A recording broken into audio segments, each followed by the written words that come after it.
Okay, we have how many parts? 5 parts for example 3. This one's very similar to the first example, except we have a cubed root, which means we're going to take things out in groups of 3. So how can we rewrite how can we rewrite this 1 on the inside as something times itself 3 times? Well, that's easy. 1 times 1 times 1 is still 3.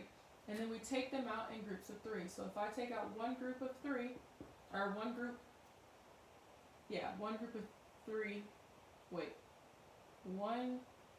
3 ones, I don't know how to say that, but anyway, if I take out one group of 3 ones, there we go, that leaves me with a 1, so that would be the final answer.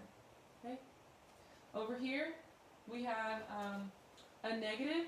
So now, here, the negative is okay, okay? So this negative is only okay when this is odd, okay? So if it's even, you're going to get not a real number, like we did on the first example. If it's odd, we will get a real number, okay? And I'll show you guys why. So let's think about what times what would give us 64. So if you wanted, you could kind of play around. What's the numbers? Let's do 3 first. So 3 times 3 times 3. So 3 times 3 is 9, times 3 is 27, okay? So that wasn't big enough. So let's do 4 next. 4 times 4 times 4. And if you want, instead of writing it all out, you can just do it in your calculator. So we can just, So we can just go to our calculator and do 4 times 4 times 4, and we get 64. So that worked out perfectly, okay? So now, instead of writing negative 64, we're going to rewrite this whole thing, okay?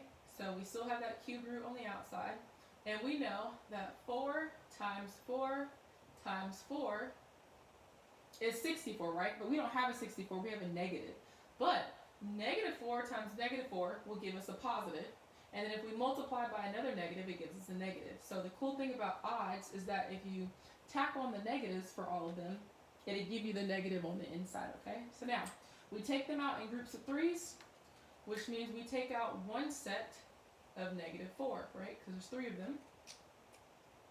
And then for our final answer, we just have negative 4. Okay? Now for the next one, for C, again, when you're working with these fractions, you're able to split them up. So we have the cube root of 8 divided by the cube root of 125, okay? So now all we have to do is figure out what times what gives you 8. If you want, you can make number trees. Sometimes that's easiest, and sometimes your calculator has a little factorization button. But we have 4, we have 2, and we have 2 and 2. So 8 is the same thing as 2 times 2 times 2, and you can check that in your calculator if you want. So if 8 is the same thing as 2 times 2 times 2, and we're taking them out in groups of 3, that's going to leave us with 1, 2. Okay, and now let's look at 125. So let me try 5, because we know that 4 times 4 times 4 is 64 based off of B, so I'm going to go a little bit higher. So 5 times 5 is 25, times 5 is 125. Okay, so 125 is the same thing as 5 times 5 times 5, and 8 is the same thing as 2 times 2 times 2. And remember, we take them out in groups of 3 because of this number on the outside, and that leaves us with a 5 on the bottom. So here our answer is 2 over 5. Ready? So for D, super simple because all we have is this variable with the exponent, and we've talked about the simplest way to do that. So we just take our exponent and divide it by the number on the outside, and we get 2. So here the answer is x to the 2nd power, and that's it.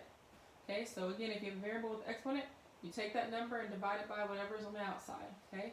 Because we have 6 x's on the inside, and we want to take them out in groups of 3, so we just divide them, and that would be 2 groups, okay?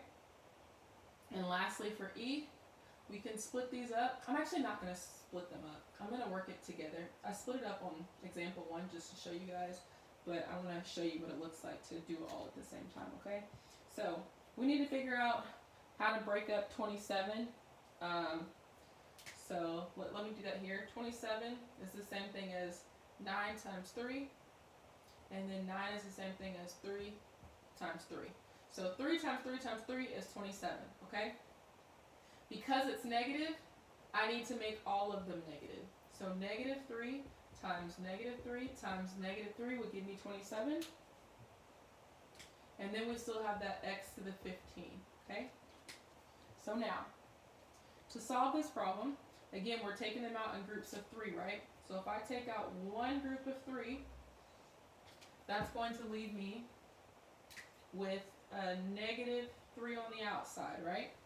And then for this last one, we know we're going to have x raised to a power.